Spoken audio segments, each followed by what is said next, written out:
निष्ठा प्रशिक्षण क्या है, यह क्यों जरूरी है, इसके उद्देश्य क्या क्या हैं और शिक्षक इसमें क्या करें और क्या ना करें। जी हां, नमस्कार, मैं जय डहरिया और आज हम जानेंगे तमाम कुछ ऐसे प्रश्नों के जवाब और साथ ही जानेंगे हम निष्ठा प्रशिक्षण से संबंधित 10 महत्वपूर्ण बातें। राज्य शिक्षा केंद्र आयुक्त महोदय आदरणीय लोकेश जाटव जी ने बीसी के माध्यम से निष्ठा प्रशिक्षण के संबंध में नवीन निर्देश प्रसारित किए, जिसमें आपने बताया कि निष्ठा प्रशिक्षण 6 अक्टूबर से प्रारंभ होकर जनवरी 2021 तक चलेगा। अब इसमें शिक्षकों के प्रश्न आ रहे थे कि सर 6 अक्टूबर से प्रशिक्षण प्रारंभ करने का बताया गया, लेकिन अभी तक प्रशिक्षण से संबंधित लिंक हमें प्राप्त नहीं हुई। तो आपको बता दें कि प्रशिक्षण ऑनलाइन निष्ठा प्रशिक्षण 16 अक्टूबर से प्रारंभ होगा। 6 अक्टूबर से 15 अक्टूबर तक हमें प्रशिक्षण की पूरी तैयारी कर लेना है। दूसरा बिंदु कि प्रशिक्षण के उद्देश्य क्या क्या है, तो इसका महत्वपूर्ण उद्देश्य कि शिक्षकों के व्यावसायिक कौशल का विकास करना, जिससे हमारी अंतिम कड़ी छात्र का हम सर्वांगीण विकास कर सकें। तीसरा बिंदु कि शिक्षक निष्ठा प्रशिक्षण कैसे ले, तो इसके लिए स्पष्ट रूप से आपको बताना चाहेंगे कि जैसे आपने सीएम राइज के प्रशिक्षण प्राप्त किए हैं दीक्षा ऐप पर, वैसे ही आपको निष्ठा प्रशिक्षण प्राप्त करना है। इसमें अलग से आपको यूजर नेम और पासवर्ड की आवश्यकता नहीं होगी। आपको दीक्षा ऐप के स्टेट लॉगिन सिस्टम से लॉगिन करना है और इसमें अपना प्रशिक्षण पूर्ण करना है।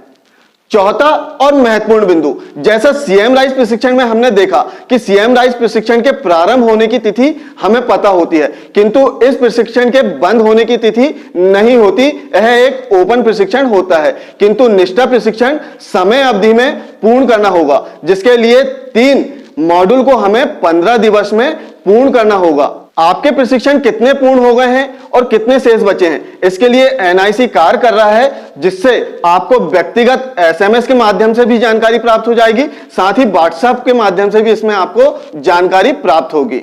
पांचवा बिंदु, हमें प्रशिक्षण प्राप्त करने के लिए कुल 18 मॉड्यूल प्राप्त होंगे। इन 18 मॉड्यूल को 6 भागों में विभाजित किया गया है। प्रत्येक भाग को पूर्ण करने के लिए 15 दिन का समय हमें प्राप्त होगा। इसी समय अवधि में हमें अपना मॉड्यूल, हमारा कोर्स पूर्ण करना है। प्रत्येक कोर्स पूर्ण कर लेने के उपरांत आपको सर्टिफिकेट ऑफ पार्टिसिपेंट मिलेगा। छठवां बिंदु, प्रशिक्षण का माध्यम वीडियो, आर्टिकल और मूल्यांकन प्रश्नोत्तरी आदि होंगे। प्रशिक्षण प्राप्त करते समय आप प्रत्येक कोर्स के महत्वपूर्ण बिंदु को अपने नोटबुक में जरूर नोट करें। सातवां और महत्वपूर्ण बिंदु, सभी 18 मॉड्यूल के कोर्स पूर्ण कर लेने के उपरांत आपको सर्टिफिकेट ऑफ पार्टिसिपेंट प्राप्त होगा। इसके उपरांत अंत में जनवरी 2021 के द्वितीय सप्ताह में आपका एक कॉम्पिटेंसी एग्जाम होगा, जिसमें इन 18 कोर्सों में जो कंटेंट दिया गया था इससे संबंधित प्रश्न पूछे जाएंगे। इस ऑनलाइन एग्जाम में शिक्षकों को 50% या इससे अधिक अंक प्राप्त कर लेने के उपरांत ही सर्टिफिकेट ऑफ मेरिट प्राप्त होगा, जो कि एनसीईआरटी दिल्ली के द्वारा शिक्षकों को प्रदान किया जाएगा। आठवीं बात कि इस प्रशिक्षण में क्या करें और क्या ना करें, तो स्पष्ट रूप से आपको बताना चाहेंगे कि प्रत्येक कोर्स के महत्वपूर्ण बिंदुओं को आपको डायरी में नोट करके रखना है एवं किसी भी परिस्थिति में प्रशिक्षण को फॉरवर्ड करके आपको पूर्ण नहीं करना है। यदि फॉरवर्ड करके जो शिक्षक कम समय अवधि में अपना प्रशिक्षण पूर्ण कर रहे हैं, तो इनकी सूची राज्य से प्रत्येक जिले को भेजी जाएगी, जहां से जिले के द्वारा शिक्षकों के ऊपर कठोर कार्रवाई की जा सकती है।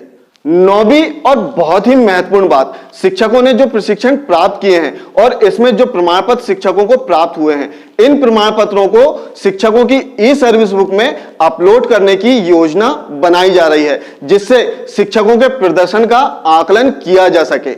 10वीं और अंतिम बात जो बजट से संबंधित है, इसके लिए आयुक्त महोदय श्री जाटव जी ने बताया कि शिक्षकों का प्रशिक्षण लगभग 3 महीने तक चलेगा, जो ऑनलाइन होगा। इसमें काफी मोबाइल डेटा की आवश्यकता पड़ेगी, तो मोबाइल डेटा के लिए शिक्षकों के अकाउंट में 1000 रुपए की राशि अग्रिम जमा की जाएगी, जो कि अगले 10 से 15 दिन के भीतर शिक्षकों के खाते में जमा कर दी जाएगी। अर्थात अक्टूबर माह में ही आपकी 1000 रुपए की राशि आपके खाते में प्राप्त हो जाएगी। तो ये थे निष्ठा प्रशिक्षण संबंधी 10 महत्वपूर्ण बिंदु। वीडियो कैसा लगा कृपया अपने सुझाव कमेंट बॉक्स में जरूर दें। साथ ही चैनल को सब्सक्राइब करना ना भूलें। Thank you.